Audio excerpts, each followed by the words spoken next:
Welcome back, everyone, for some more Say no Yuta. Last time we met Suzumi Yosuke, which is whose point of view we're gonna read next. And we also had some more intimate relationships with Saya, and we have the idea that she wants to get pregnant with us. Whatever that entails, as she's a monster, so we don't really know her reproductive capabilities. But yeah, let's just continue on. Get right into it. 2 p.m. For Suzumi Yosuke, this is the most fulfilling time of the day. After seeing his wife and daughter off, taking care of the morning chores, and eating a leisurely lunch, it's finally time to sit down at his easel. He's not a particularly popular painter, and he would only hold an exhibition if he were hurting for money. However, the editorial design work he does on the side ensures that there's always enough to support his daily lifestyle. Alongside the salary his wife earns working for a magazine, they're able to pay their mortgage, send their daughter to school, and still have plenty left over.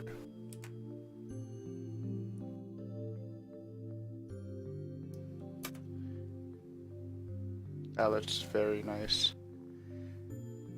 I feel like I say that every time we do a video, just complimenting the backgrounds, because they're always so well done. Yosuke's life is perfect. Leisurely and absent of want. He loves his house, considering it the symbol of his life. When he mows the lawn, polishes the windows and floors, and cleans the kitchen, toilet, and bath, he feels the same joy as he does when washing his own body.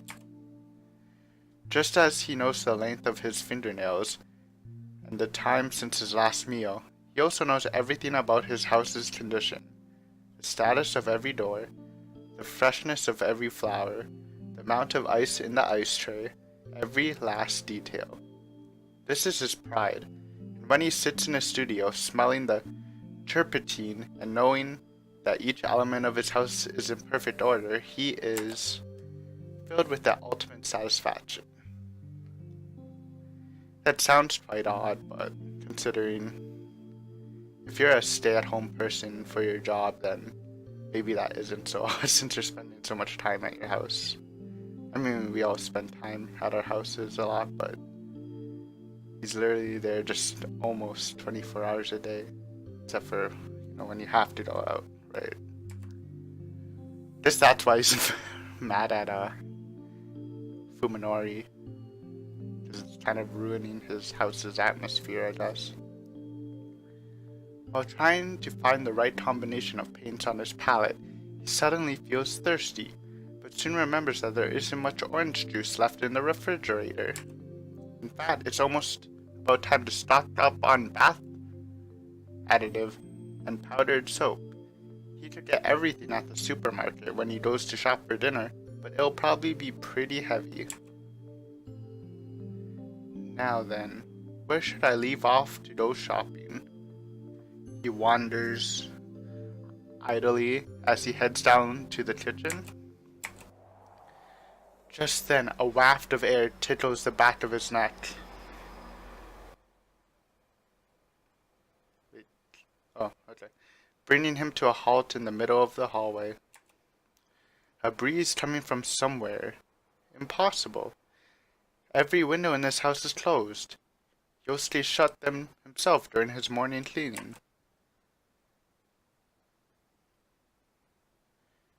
Yosuke enters the living room, searching for the source of the wind. Uh-oh. Something stinks. It's the same pungent smell of the fetid swampland that emanates from the Sakisaka house. Could the wind be carrying it from the yard next door? The window facing the Sakisaka yard is open, its curtains billowing loosely in the gentle breeze. Oh my god. I didn't expect this to happen in his house, but I guess it's kind of ironic in a way if he gets done in his most sacred place. There's a hole in the glass next to the lock. It looked strange, like it was melted by some chemical instead of broken. Someone must have reached through the hole to unlock the window. Yousuke stands paralyzed, his heart pounding with anger and even more so with fear.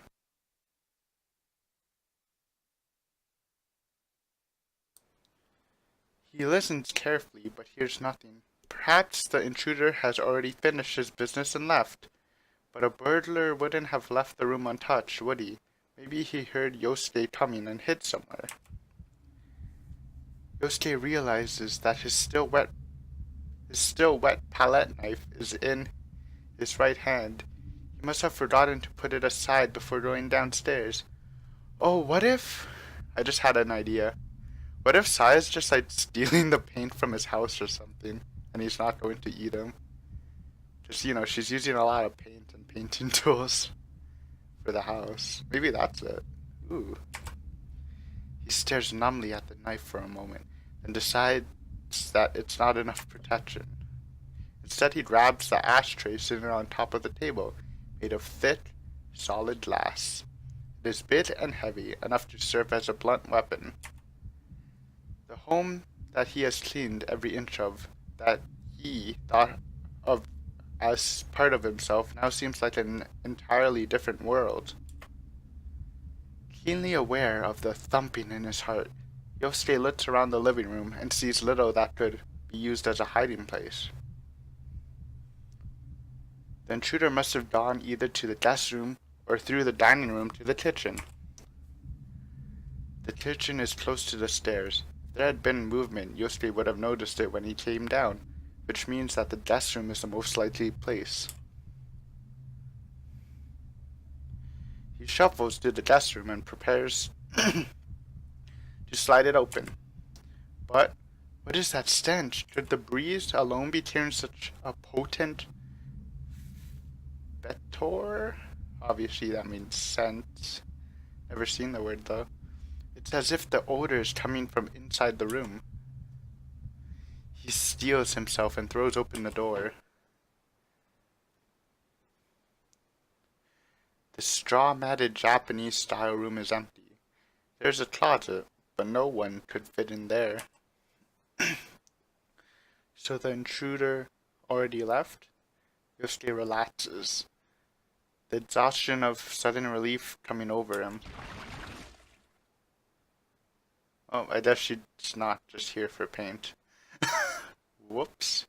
And that's when something seizes his ankle. The instant he freezes in shock, his leg is yanked out from under him, sending him crashing to the floor. Stars explode behind his eyes as his head smacks against the door rail. The hand, if it can even be called that, wrapped around Yosuke's ankle, is sent all the way back to underneath the living room sofa. There are barely 5 centimeters between the sofa and the floor, but the intruder is able to hide in that tiny space. It can't possibly be human. Before the screaming, Yousuke can regain his footing. Countless hand-like things. Before the screaming, that does not sound right. Before the screaming, Yousuke can regain his footing. Yeah, that has to be mistranslated, right? Countless hand-like things seize his arms and legs, rendering him helpless.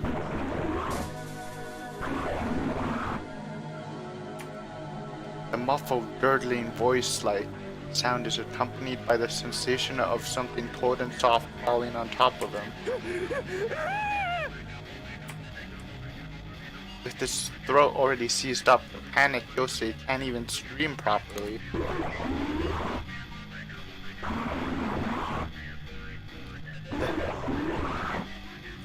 The hideous voice whispers in his ear. Thin, tube-like appendages penetrate his ears and nose, riddling deep into his skull. Right before the horrifying sensation drives us mad, drives him mad. Yousuke loses consciousness.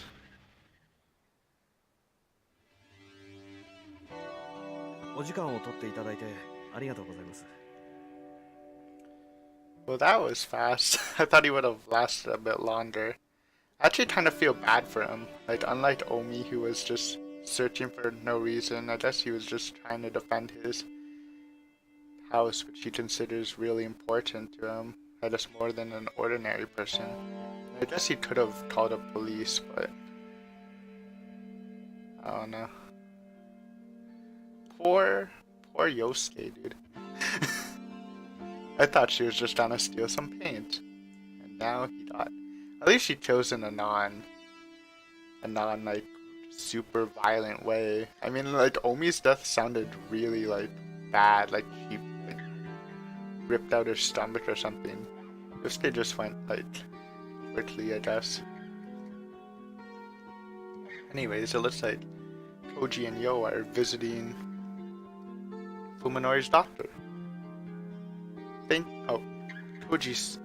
you for taking the time to see us, Koji says, his humble bow concealing his surprise at the doctor's youth. Even without her light makeup, she won't look a day over 30. She must be quite talented to be a leading neurosurgeon at such a young age. いいのよ。あなたたちみたいな人が来てくれたのは私としてもありがたいところだし。I actually forgot how she looked like.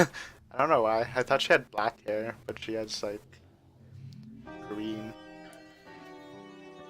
Her friendly smile belies the coldness one might expect from her overly refined beauty. はじめまして。崎坂文則くんの主治医の丹保です。文則の友人で殿尾浩二と言います。彼女は筑波陽。Yo gives a quick bow, her expression apologetic. When they have arrived at T University Medical Center and asked to see Fuminori's doctor, Koji and Yo had been prepared for rejection. They hadn't expected the ease with which they were able to see the doctor. 崎坂くんの件について話が聞きたいっていうことだけど、それは私の方でも同じでね。はあ。彼、一昨日の診察に来てくれなかったのよ。留守電に入れた伝言にも返事がないし。2 days ago, the day Fuminori had been searching at a mysterious abandoned house, Koji frowns, wondering what had been important enough to blow off his appointment. 彼、学校ではどんな様子？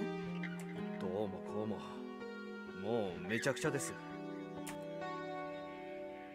Seeing Yo's shoulders jerk out of the corner of his eye, Koji regrets not choosing his words more carefully. 事故の前とまるで人が違ったみたいに見えます。僕たちもいろいろとどうしていいかわからなくて、それで今日は先生の話を伺えたらと。あなたたちも医大生？え、はい。Is that the first time we got a sprite of her? I think it is. 彼のカルテ見てみたいと思う。見せてくれるんですか、そんなもの。After gazing briefly at the incredulous Koji, Dr. Tambo sighs and says, そう思った人がいるみたいなのよ。それも病院には無断でね。一昨日の晩、この病院に誰かが押し入ってね。保管庫から崎坂くんのカルテを盗んでいったの。本当ですか？ She stares hard at the astonished students, then shakes her head with a tired smirk. まあ、あなたたちは無関係そうね。ちょっと安心したわ。当たり前です。でも、犯人は崎坂くんの容体に興味があるか、それとも彼の治療記録を消したかったのか。いずれにせよ、彼に関わりのある人間としか思えないわ。はあ。An ominous thought flashes through Koji's mind. It couldn't have been Fuminori himself, could it? Koji looks at Dr. Tambo and finds her staring right back at him. Her expression grave, he realizes that she must be harboring the same suspicion. あなたには他に心当たりはない？咲坂君の知り合いでそういうことをやりかねないような人。Perhaps Tambo didn't have anyone in mind when she asked, but Koji's thoughts immediately fly to the eerie house that Fuminori led him to. 知り合いだか何なのか自分にもよくわからないんですが、多分医者か医学関係の人で鴎外っていう。Koji stops speaking as he sees the dramatic change that has come across Tambo's face. ご存知なんですか？咲坂君がその男といつどうやって知り合ったのかわかる？いえ、こっちが知りたいぐらいです。先生、一体何者なんですか？After remaining in pained silence for some time, Tambo lets loose a heavy sigh. いいわ。その気になれば簡単に調べがつくことだし。いろいろと不祥事があって半年以上前に免職になったけど。不祥事って一体何を？ It's definitely not the reason, by the way, because she was way more sketchy when Sato was interrogating her about it. そこから先は部外者に話せることじゃないわ。どのみち、咲坂君には何の関係もないことよ。Koji has no argument with which to answer Tambo's flat rejection. However, he can't shake the feeling that this Ogai person is the key to unraveling the mystery surrounding Fuminori. 先生、もしかしたら咲坂文則は刑事事件に関わっているかもしれないんです。At this sudden declaration, both Tambo and Yo raised their どう eyebrows. いうこと？彼を訪ねていったっきり行方不明になってしまった人間がいます。もうそれって大見ちゃんのこと？ Koji is unable to bear the shock in Yo's voice. すまん、つくば。君には言えなかった。Tambo is frowning, her expression even more serious than そ before. の鴎外という人物が今文則の関心の焦点になっているらしいんです。彼が何者で文則が彼の何について探っているのか、それが分かれば少しは事情が見えてくるかもしれません。お願いです先生、教えてください。 Wait. Really? She's actually done a towel? Huh. Oh, train.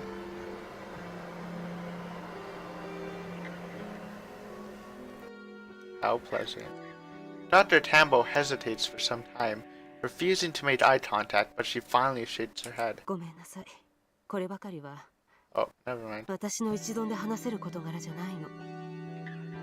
先生。でも少しだけ待って。私は私なりにいろいろと調べてみる。放っておける状況じゃないのはよく理解できたから。お願いします。 Koji is out of options. All that's left is to trust this young doctor. It's frustrating, but there's a limit to what can be done for a friend. お互い携帯の番号を交換しておきましょう。何か分かったら連絡するわ。あなたたちも何か新しい動きがあったらすぐに私に教えて。ええ、わかりました。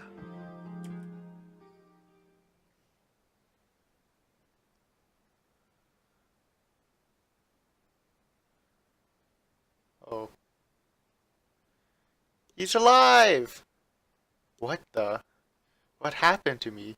Yosuke's consciousness returns slowly as though rising from a bog. He's cold. No, he's hot. Something itches, like tepid tongues and cold sludge crawling over his skin. What the hell is going on, he wonders as he timidly opens his eyes.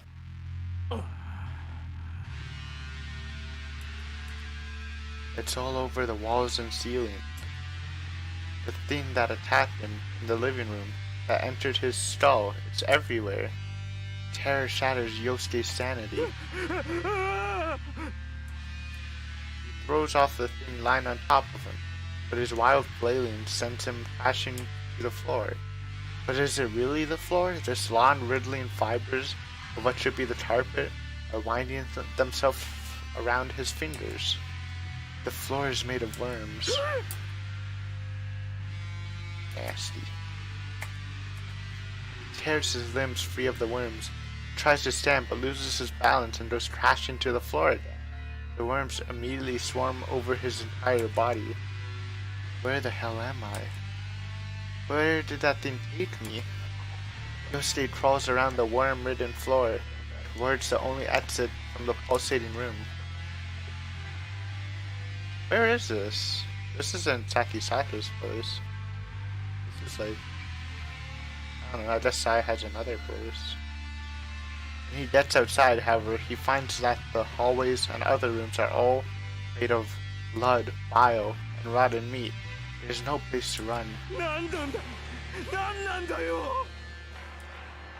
Most terrifying of all, this hellish place has the same layout as Yosuke's house.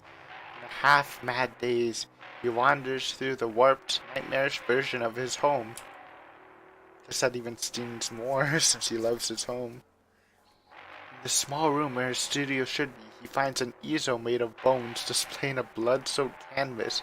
It's some cruel joke, everything is exactly where it would be in Yosuke's studio.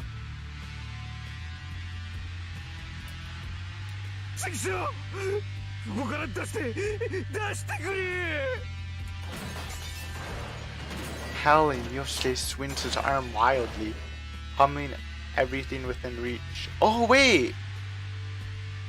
Oh, I'm dumb.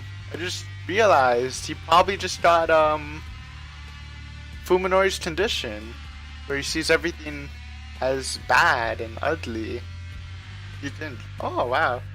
So maybe Saya was just experimenting with him to see if he were, practice to curing Sakisaka or Fuminori, whatever. The easels of the bone shatters, driving splinters in his fist. He feels the sharp pain, but does not awaken from the nightmare. If this isn't a dream, then what is it? When his strength gives out, Yousuke falls to his knees, sobbing. For the first time in his life, he prays to the gods. The sound of the door opening and closing grates on his ears. Downstairs, the front door, someone else is here? Yousuke trembles at the blood-curdling sound. It's that thing again. The monster has returned.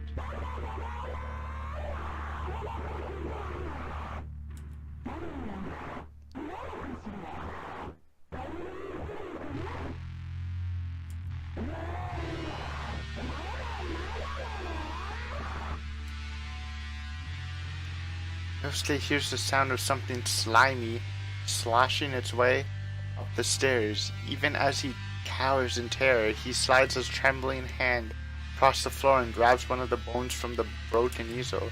The tip of the bone is nice and sharp. If he holds it in both hands and puts his weight behind it, he might be able to use it to protect himself. The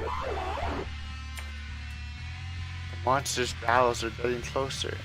Holding his breath, Yousuke presses his back against the wall. That's to the door!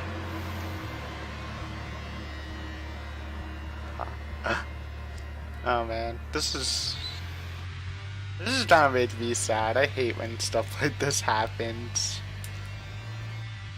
Killing someone by accident and stuff. The pounding of his heart is like thunder in his ears, so loud that he fears the creature might hear it. He knows that he might be eaten if he finds him again, but it's all he can do just to keep him from crying. At last, the door to his room swings slowly open. Yousuke leaps on the creature as it enters, fear turning his roar into a high-pitched scream. The flesh pieces covered in sludge and vile juices, but before horror can paralyze him, Yousuke brings his bone stick, stabbing down. The monster screams as the stake pierces its chest and punches through to the other side. The stinking creature falls back, writhing in agony. The sight of pain sets Yosuke's blood on fire. I can win. I can kill it. If I finish it off before it enters my head again, I'll be safe. Oh. Grabbing the bone with both hands, Yousuke twists again and again, gouging an ever-widening hole out of the monster's flesh.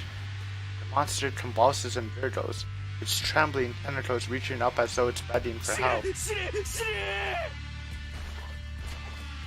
Yousuke knocks it down to the floor, then brings his heels crashing down on its floppy body again and again with each stomp. It groans and spasms grow weaker. Oh man. Depressing episode. God. Poor Yousuke and don't think we even learned their names. When the monster at last stops twitching, Yousuke, panting hard, tears its stake from its butt and rises to his feet. Something squeals. Yousuke turns around to see another, smaller monster peeking out at him from the stair landing. So there's still one left.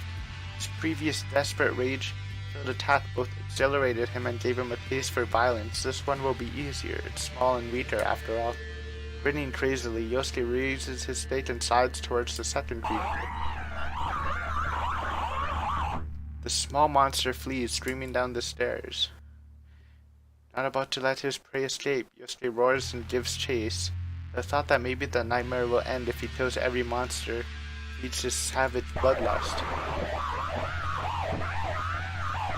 Oh. When the monster trips and falls in the dining room, Yousuke leaps on it and brings his stake down with all his might. He stabs it again and again, mercilessly shredding and pulverizing its flesh, his bloodlust unsatisfied until there's nothing left of its original shape. Eventually, only the sound of the house is Yosuke's heavy breathing. He has killed 2 monsters, but the night shows no sign of ending. Yosuke staggers to the front door and goes outside. The sky, the city, everything has gone mad. Twisted shapes, maddening colors, stinking air. There's no escape, no end to the nightmare. The last remnant of Yosuke's sanity vanishes like dust in the wind. Yousuke turns around towards the sound of a young girl's voice.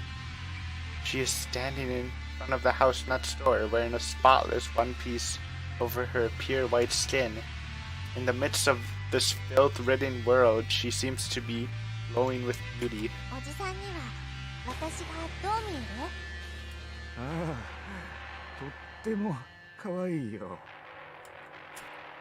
Yousuke feels this sudden black lust rising within him.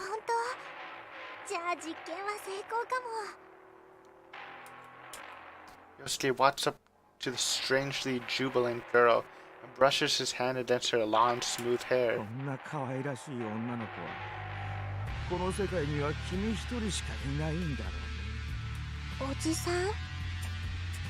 She looks curiously up at the man towering over her, perhaps sensing something disturbing in his hungry stare.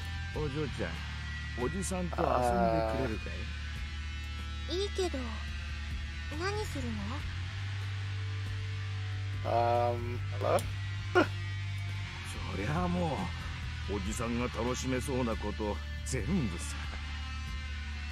Yousuke, no, don't do it. Don't make me edit another video. I'm joking. This is all horrible and tragic. Grinning broadly, he grabs the girl's collar and tears the front of her one piece wide open.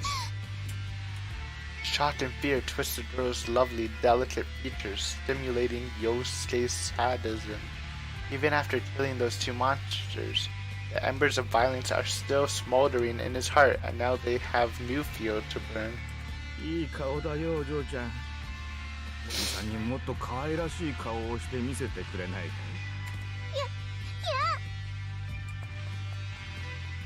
Can't you just, like, kill him, Saya? I mean, she probably can, right? She's actually a monster.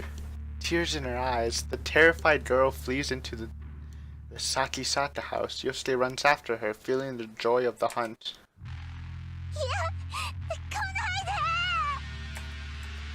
Even in desperation, she has no hope of outrunning an adult. Yosuke charges down the hallway and easily catches up to her in the kitchen. He grabs her from behind and wrestles her to the floor before she can resist. Oh.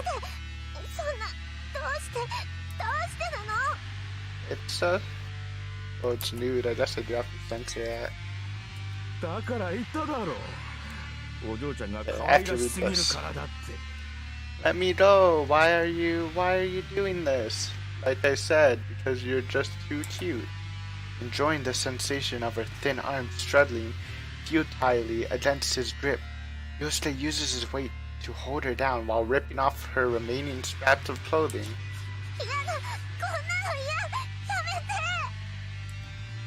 Yosuke stares at the smooth body of the girl flopping like a young sweetfish beneath him, entranced by her tiny, hard, cherry-like nipples, soft yet tight belly, and narrow waist.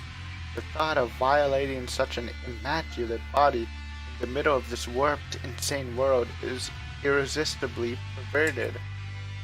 Yosuke runs his tongue over every inch of her stomach and chest, as though preparing to eat her whole. She stiffens and whimpers at the sensation.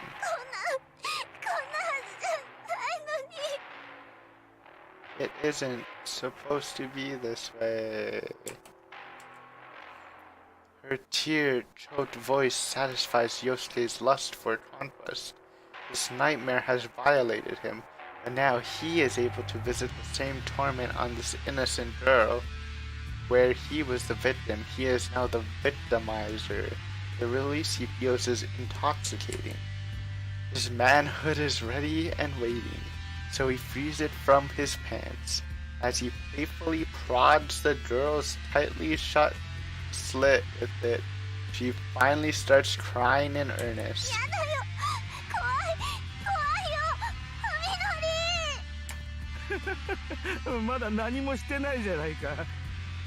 Can't Saya just kill her? Well, I guess we don't know how strong I mean, she's strong enough to rip a person in half, right? Who knows? Putting his mouth close to the sobbing girl's ear, Yosuke softly whispers,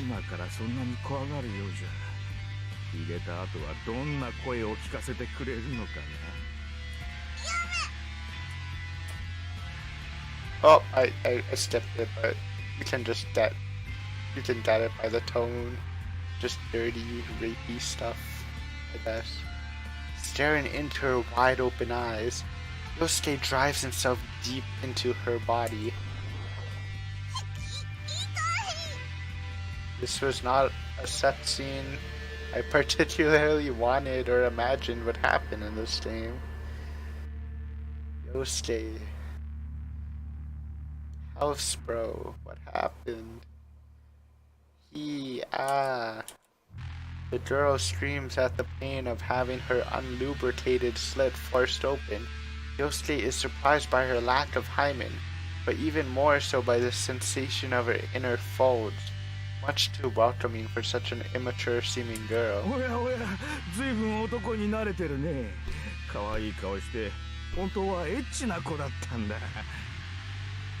Sure.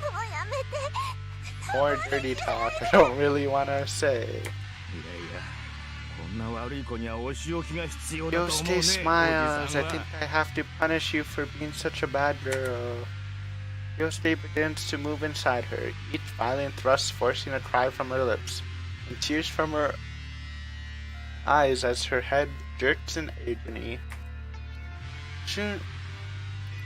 Soon she loses strength to resist and goes limp, concentrating instead of enduring Yosuke's cruelty, yet she still stares tearfully, pleading into Yosuke's lust-inflamed eyes as he pounds mercilessly into her flesh.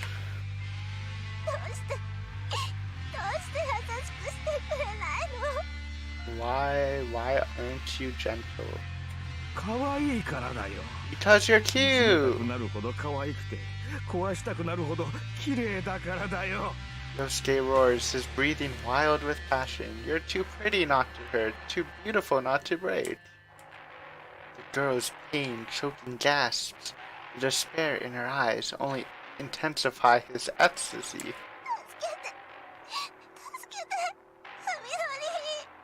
Fuminori, save her. Even I feel bad for her. This is just weird. And I don't want to read this. Guess we can't really stop. I'll stop after Fuminori does something. As always, the sight of the city grates on my nerves. Today, however, I don't feel as much hatred as I usually do. I'm growing more and more accustomed to my condition. But my good mood today is mostly thanks to my search of the Odai house finally borne fruit. When I pulled all the drawers of the desk, I found an envelope stuck to the space between it and the wall. It must have fallen off the back of the writing tray. Inside were 3 outdoor photographs. I couldn't recognize the scenery due to my condition, but I'm pretty sure that they show the outside of some building. Scrawled on the back of each photo was an address: Nagano Prefecture, M Village, Tochigi Prefecture, S-Town, Shizuoka Prefecture, H-Town. I've never heard of any of them, so they must be way out in the countryside. The photos were all dated more than 10 years ago. I don't know why they were taken or what they mean, but maybe Saya will be able to make some sense with them. In any case, this is something that even Saya missed when she was living in that house. I wonder how she'll react when I show her what I found. Saya, I want to see her. Just the thought of her waiting makes me waiting for my return makes me impatient to get home. Please help. When I step through the gate, I see the front doors wide open again. This is the second time this happened. Upon entering this house, however, the sound of Saya's crying in the kitchen chills my blood. And it's not just her, I hear a low, wet grunting. There's no time to take off my shoes. I race down the hallway, propelled by a terrifying premonition. Well, the same scene from before, except Yosuke is a monster, and it's like 100 times grosser. Monsters in my house, and it's raping Saya. The filth oozing from its body spreads across her skin as it drives its body with animal ferocity between her weakly trembling thighs. So I guess Yosuke and Fuminori still sees themselves as monsters, which obviously makes sense. It's not like some weird connected state or whatever. Yeah, this is gross. The monster forces its grotesque penis deeper and deeper into her, each brutal thrust warping her vagina in clearly painful ways. Each time the beast moves, Saya's sob becomes cries of agony. She looks at me with tear-filled eyes and calls my name in a weak, breathless voice. Fuminori, help! Rage erupts inside me like black lava, its enormous power making me lightheaded. The monster finally stops mindlessly gorging itself on Saya's body and turns its head to look at me.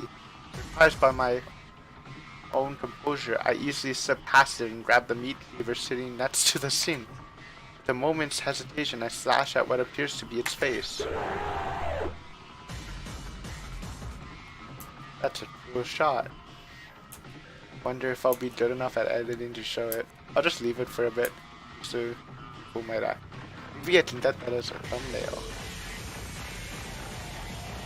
God damn, it's like revenge. But it's weird, because we both see each other as monsters. It screams and staggers away from Saya. My attack must have blinded it, because it flails its tentacles widely and tries to drive me away. My bloodlust still unsated, I calmly seize one of its tentacles and plunge my weapon twice more into its quivering flesh. The blade slices through its body, with fascinating ease, each strike sending its buds spraying onto my face. Oh, this is... Okay, yeah, we're definitely try to edit it cleanly to show this. As I carved the monster to pieces, its hideous screams, my mind finally consumed by the flames of... by the flames of rage. That's fucking cool. Even though those tentacles are probably his guts and shit. This thing hurts my Saya. No mercy, its death alone won't satisfy me. Was that Fuminori? I guess that was him screaming. Fuminori screaming. Because the monster would be like, oh, oh, oh, oh. I give myself to the fury, howling at the top of my lungs as I slash and slash, and slash and slash and slash. Even after the flesh piece stops moving, I keep slashing until I realize that its corpse can no longer feel pain. Cursing myself for killing it so quickly, I angrily stab the cleaver to the floor, snapping it in half. Alpha Fuminori. When my thoughts finally begin to regain some order, I find myself still digging the broken knife into the kitchen floor. The monster is gone. All that's left are the pieces of it scattered everywhere. I stop cutting into the tile, and in the sudden silence I can hear Saya's faint sobs coming from a corner in the kitchen. Saya. Aww. That looks adorable. But weird, but adorable. But she's so tiny, so it's kinda weird. But adorable. Unable to... I can show this, right? That's no nudity. Unable to find the right words, I pull the cowering Saya into my arms. She stiffens in fear at first, but as soon as she realizes that it's me, she clings to my body and cries.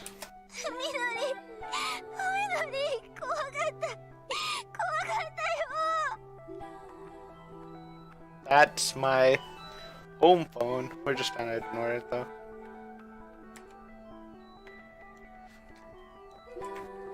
Not knowing what to say, I can only keep holding her. This should never...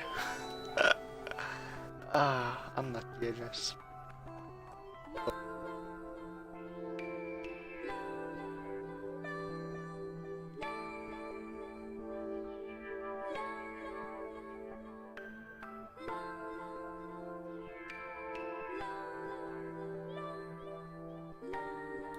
Okay.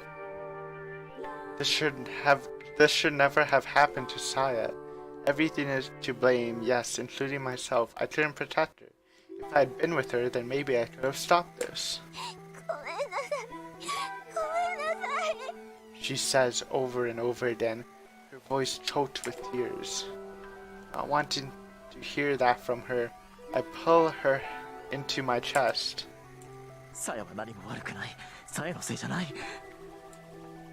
It literally is. But it's still sad that she still does have the mentality of a little girl.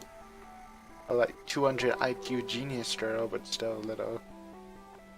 I try to reassure her, but she shakes her head vigorously in denial. I don't understand. What is she saying?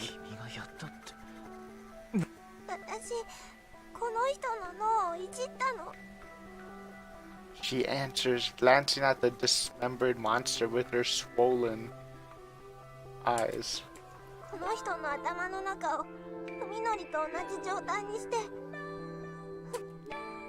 It takes me some time to understand the meaning of Saya's words, and even longer to decide how to respond.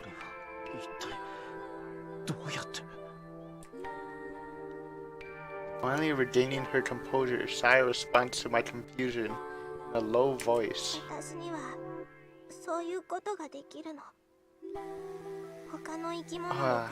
have to censor this. I can do stuff like that. I can change the bodies of other living things. I've had this ability since I was born. どういじればいいのかはその生き物によってまち Oh, まち that's だからちゃん interesting. と勉強してからでないとダメだけど It wasn't just some fancy brain surgery. Maybe she can actually just change the matter of person, cells and stuff. Every organism is different, so I have to study them in detail before I know how to change them. 文則の脳に何があったのか私は下調べして分かってたから By doing some research, I figured out what happened to your brain. だから同じことができるかどうか他の人で実験してみたの So I wanted to see if I can do the same thing to someone else. なんでそんなことを。そうすれば But why? 文則みたいに私に優しくしてくれるようになるかと思って Thought it was... Okay. I thought that if everyone were like you, they would all be kind to me. Okay, so it's more of a for her reason. I thought it was to like help cure him, but I guess she probably doesn't want to cure him. And he probably wouldn't want to see her isn't cured, so it works out, I guess. My heart aches at her loneliness in her voice as she confesses her sorrowful wish. Yeah, obviously, you know, I'm calling her a monster and stuff because she technically is a monstrous creature, but like I said, mentality of a little girl, and it probably sucks for her. Hard sucks.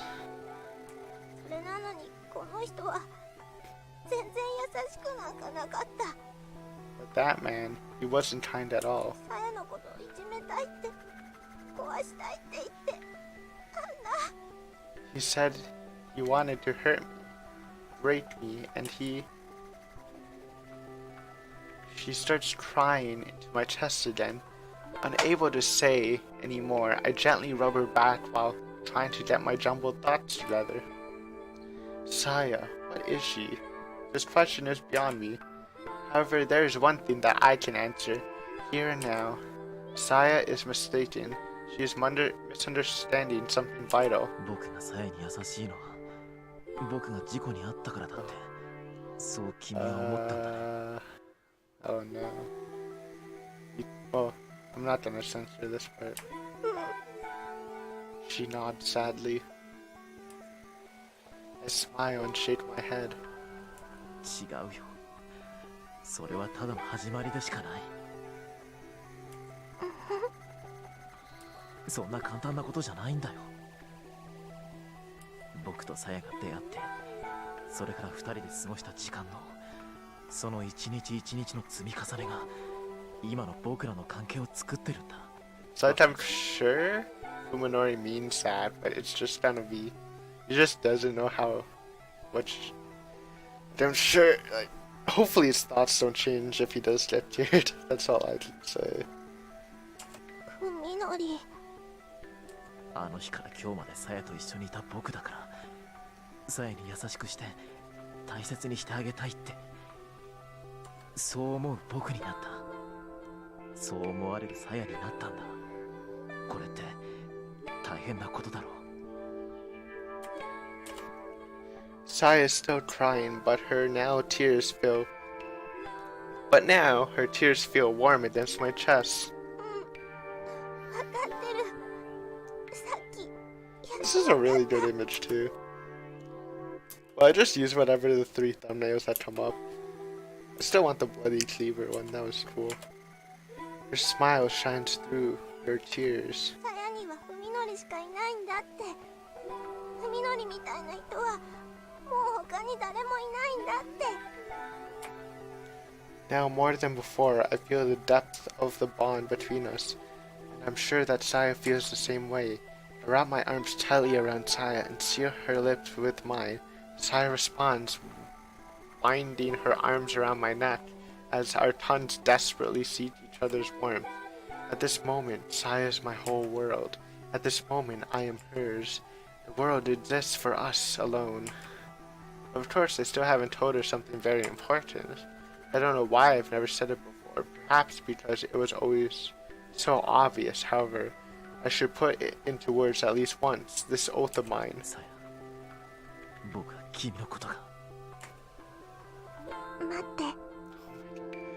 Why did it keep going to this image of her chest that I have to censor? It's trying to make this so difficult. Wait.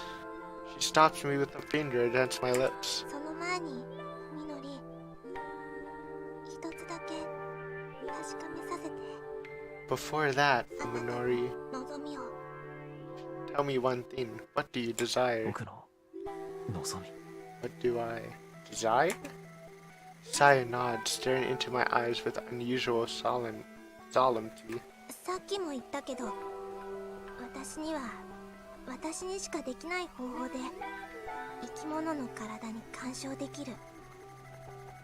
Like I said, I can affect the bodies of living things in a way that nothing else 人 can. 間の脳をいじる方法もこれでちゃんと確認が取れたわ。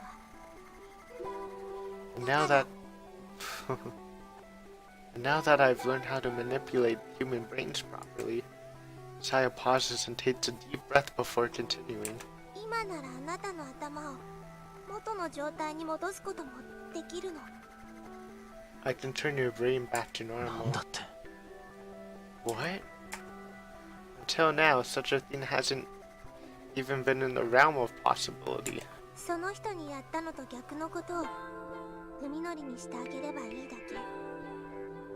とっても簡単なことよ。 I just have to do to you the opposite of what I did to that man. It's really simple. I replace Saya's word in my head to be sure of their meaning. だから文則、教えて。あなたが昔の暮らしに戻りたいかどうか、あの事故で失ったものを取り戻したいのかどうか。 So tell me, Fuminori, do you want to return to your old life? Do you want to take back what you lost in the accident? Oh no! Choices? There's choices in this game? That's a save.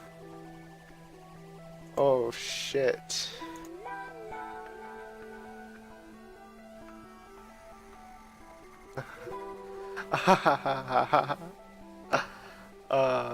I know what I wanted. I want to click this because it's gonna be sad. How many choices are in this game? I actually didn't know. How many endings are in this game? Let me just check quickly so I can think about how I want to do this. Then I have to record multiple endings, right? There's no roots, right? I hope not.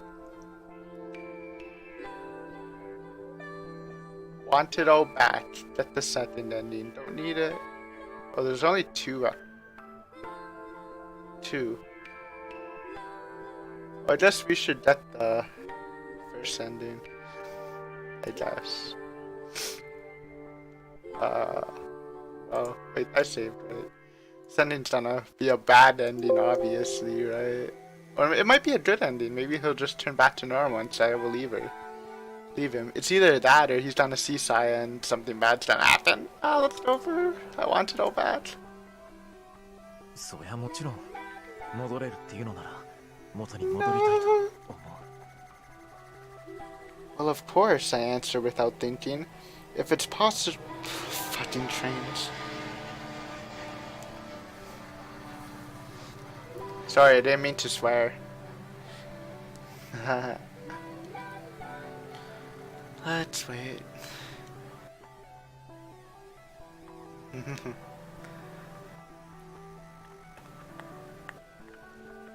Okay. Well, of course. Oh, I answer without thinking. If it's possible to go back, then I want to, I think. I've never wondered if there could be any other answer. I stopped dwelling on this question a long time ago. If I had been asked several months ago, I wouldn't have hesitated. But what about now? What does it mean to wish for the past? And what could it do to me and Saya? As soon as those thoughts occur to me, my true feeling becomes unclear. The hurried answer I just gave her was less certain than I thought. そう。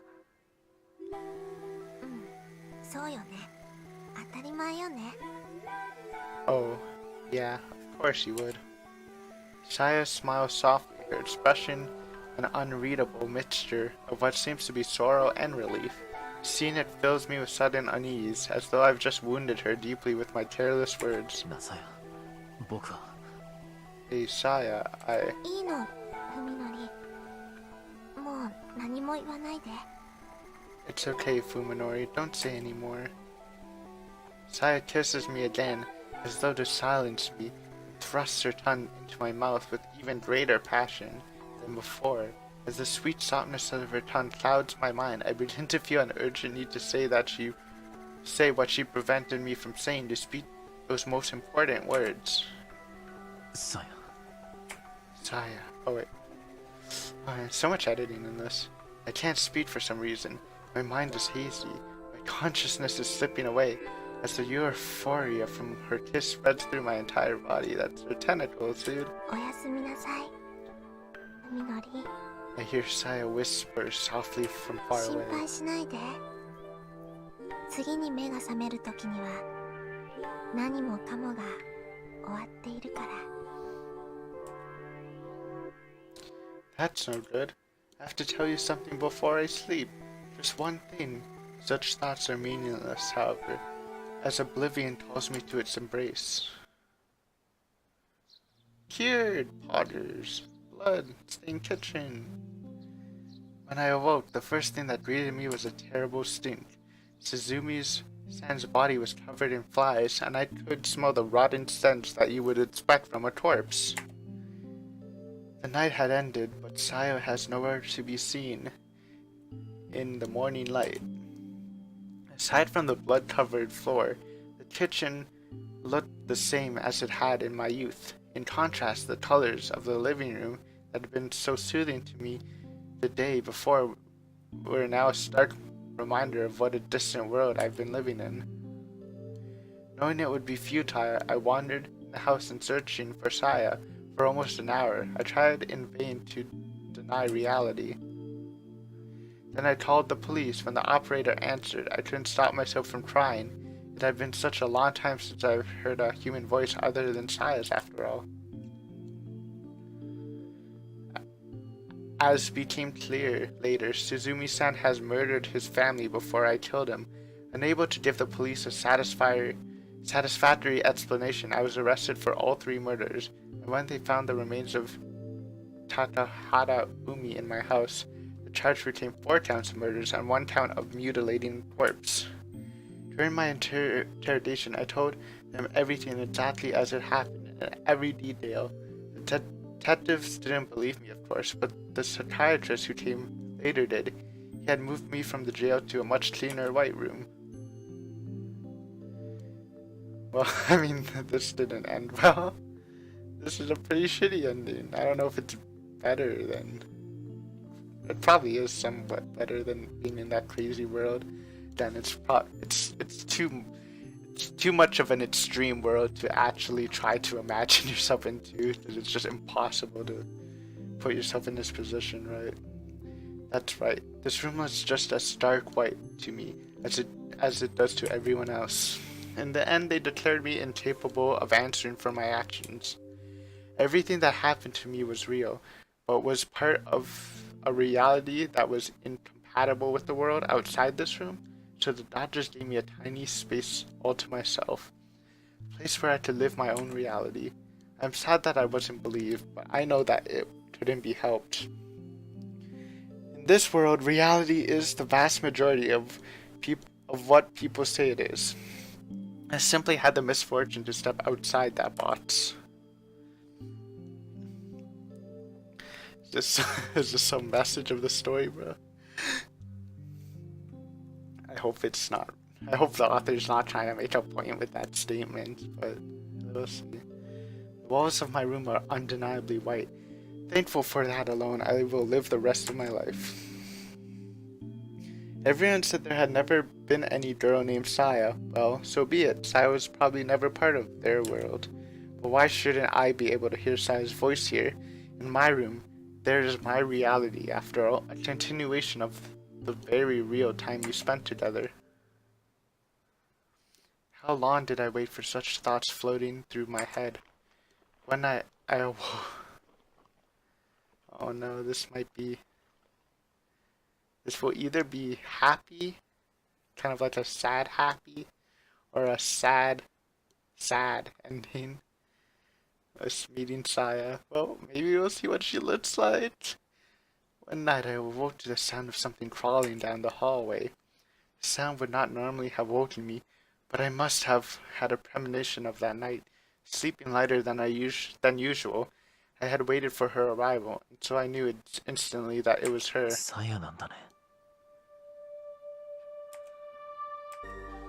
She did not answer, but I could feel her outside my door, struggling with some internal conflict. どうして声を聞かせてくれないんだ。 After a long silence, something small slid through the narrow bars of my people.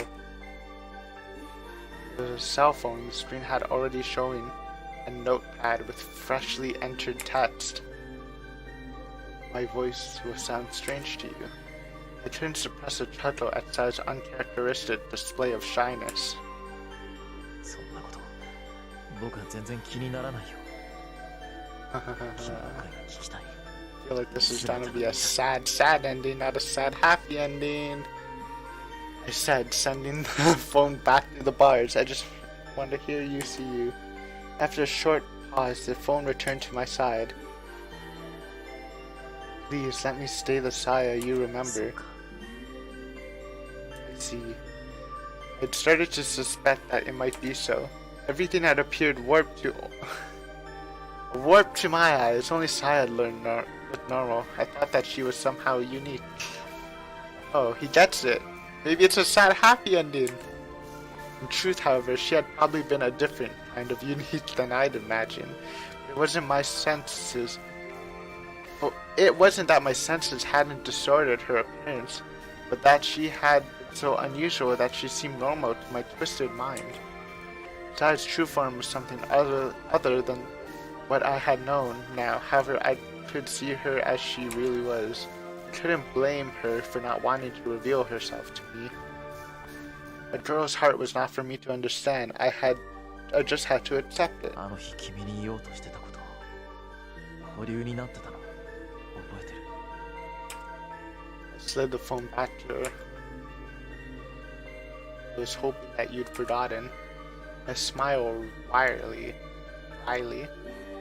at the text on the screen, wondering if she really thought me so heartless. 忘れたりするもんか。 No one was listening, but still, it would have been embarrassing to speak the rest. So this time I typed it onto the phone. GHI space. Okay, that's not what he's typing. That's not a word. Nice trans. Oh wait. I see. Wait. Hi. I see love. Kind of. LOVE. G. Hahaha. I don't. Nice translations, game. What am I looking at here? I slid the phone back through the slot. I could sense her trembling outside my door. I couldn't hear or see her, but still I knew Saya was crying silently. 僕は構わなかったんだよ。 Perhaps my word offered no comfort, spoken so late. Even so, I wouldn't have cared.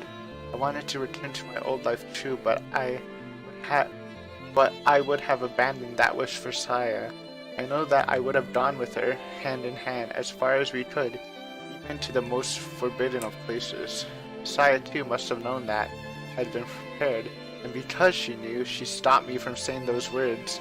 If I had spoken that oath, there would have been no going back.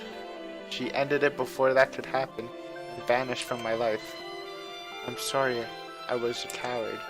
I looked at the words on the screen and shook my head. 君だけが悪いんじゃない。僕に迷いがなければ、君だって勇気を出せた。 I was afraid of you, of how you were changing because of me. 仕方ないさ。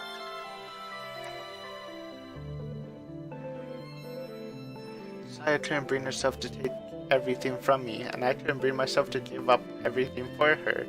We were too weak to find さや happiness. はこれからどうするんだい？ I'll keep searching for my dad. He'll know how to send me back from where I came from. そうか。 She an 帰 alien? りたいんだね。 I guess that would make sense. He was looking at those weird... Was he looking at alien books? I don't remember.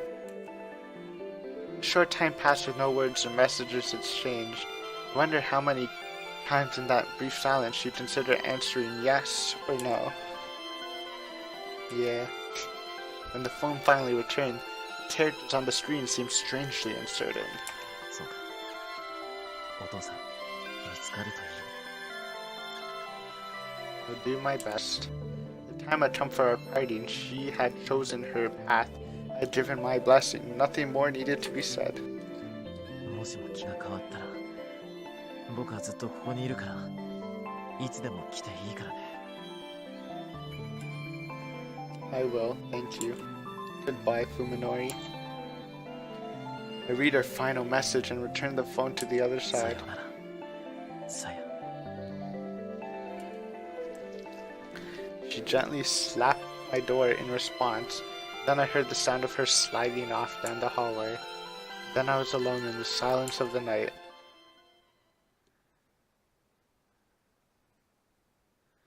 Ever since that day, I have been waiting. Perhaps Saya really did return to where she came from. Perhaps she is still wandering somewhere today looking for her father. It must be hard. She must be lonely. When she can no longer stand being alone, she will surely return to me. I'm the only one who would comfort her with kind words after all.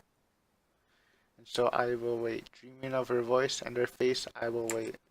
Forever in my white world. Aww. Fits. Okay. Is that a some clapping? Actually, wait. Music might be really loud. Let me skip. And skip. Okay, we'll show the credits off.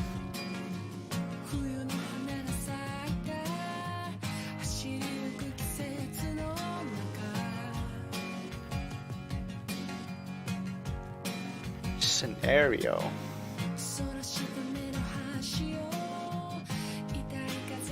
Design.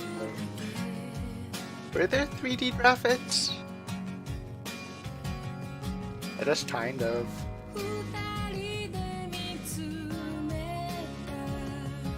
Movie works.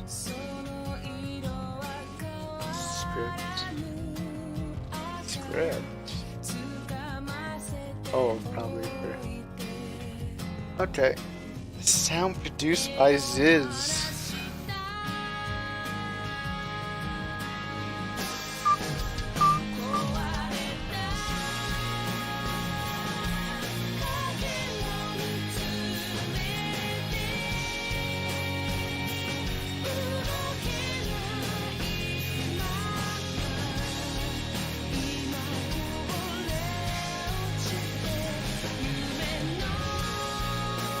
The song bangs.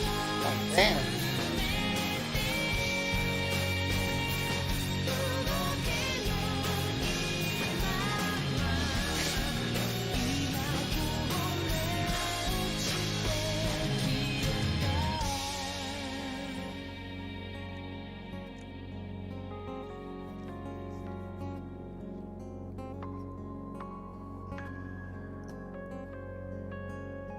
Excuse me. Bobby Bots.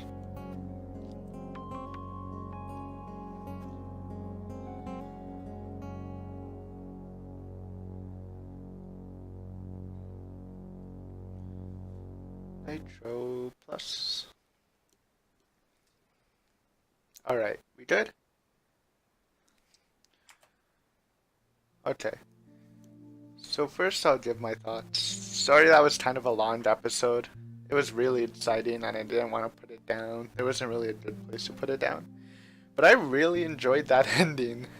You know, I usually don't like those secondary endings, especially if they like end the story partway through.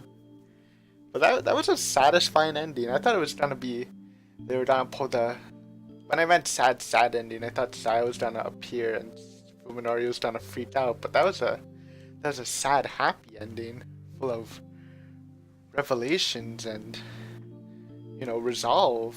I mean, we don't get to see what ever happened to Odai and the friends and the doctor, so not that kind of resolve, but resolve to the main issue of Fuminori and their relationship with Saya, which is what this whole story is about, right? But kind of. Well, the mental state and the relationship, I think, is just the driving points of the story, and those were resolved quite nicely. So yeah, that was good. I guess last boss Yousuke, that was a really intense scene. Everything from Yosuke's I guess descent into madness to Fuminori cleaving him to death. But yeah, that was super fun. I enjoyed it. I'm sure once I finish everything, I'll make a proper long video about my feelings for the whole story. But I just wanted to say that I really did enjoy that ending. It made a smile to my eyes because I thought I was being quite harsh to Saya through the series. When I was looking back on the videos, I keep just painting her. It sounds like I'm painting her as just a terrible, terrible monster, but I don't think that. I do think she's some weird monster that eats people, but apparently ate a baby or something. But she's mental of a girl. She's just kind of misunderstood. I don't know. It's just hard for. It's interesting. I'll get my thoughts together once we finish the game or the novel. So yeah, apparently if you're wondering why I checked the endings, I just didn't want, because I had no idea there's multiple endings. If I had to plan on what endings I should get first and stuff, so I do, because I prefer games with no choices and just reading it like a real novel. Yeah.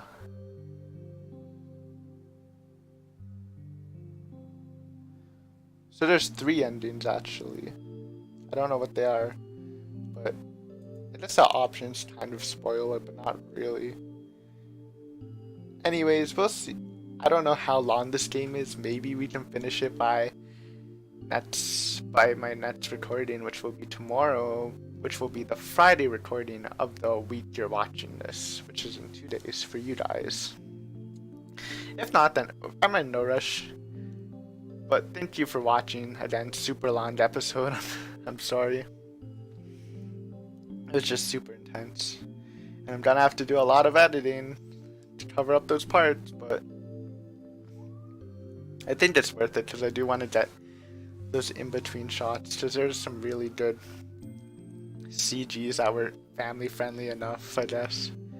And again, the Fuminori Cleaver CGs were really cool. But yeah, I appreciate you watching. Hope you enjoy the series up to now, and we will get to the 2nd and 3rd ending soonish, I guess. We'll probably, if not this week, then probably next week, unless this was like a halfway point and this was a halfway point ending. But yeah, thank you for watching, and I'll see you next time, hopefully.